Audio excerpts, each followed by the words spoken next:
السلام علیکم ناظرین، آپ دیکھ رہے ہیں دارالوحی انسٹیٹیوٹ میں ہوں محمد اویس مرسد طریق محمدی صاحب موجود ہیں۔ کرسب سے آج ہم سوال کریں گے، خواب کے اندر انسان اگر ہوٹل دیکھتا ہے اس کو دیکھنا کس چیز کی علامت ہے؟ ریسٹورنٹ وغیرہ دیکھتا ہے، کیا تعبیر ہے؟ آج ہم شیخ صاحب سے پوچھیں گے۔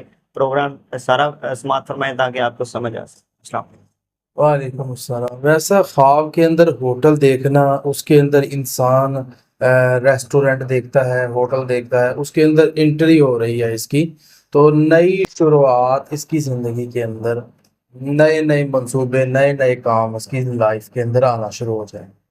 اسی طرح خواب کے اندر انسان دیکھتا ہے کہ میں کھانا کھا رہا ہوں ہوٹل کے اندر یا ریسٹورنٹ کے اندر، رزق اور نعمت کی طرف اشارہ ہے۔ اسی طرح خالی ہونا ہوٹل کا یا خراب ہونا ہوٹل کا، اس کی تعبیر ہوتی ہے کہ وقتی پریشانیاں انسان کو آئیں گی۔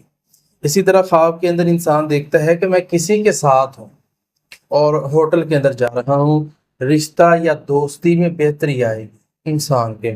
باقی دنیا کا آرام عارضی ہے، اصل قرارگاہ جو ہوتی ہے وہ اللہ رب العالمین کی رضا ہوتی ہے۔ تو وہ اللہ کی رضا انسان کو دنیا میں طلب کرنی چاہیے۔ تو اللہ تعالیٰ ہمیں نیک اعمال کی توفیق عطا۔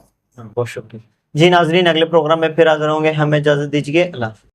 بہترین صدقہ جاریہ حاصل کرنے کے لیے اس ویڈیو کو لائک کریں، شیئر کریں اور کامنٹ کریں۔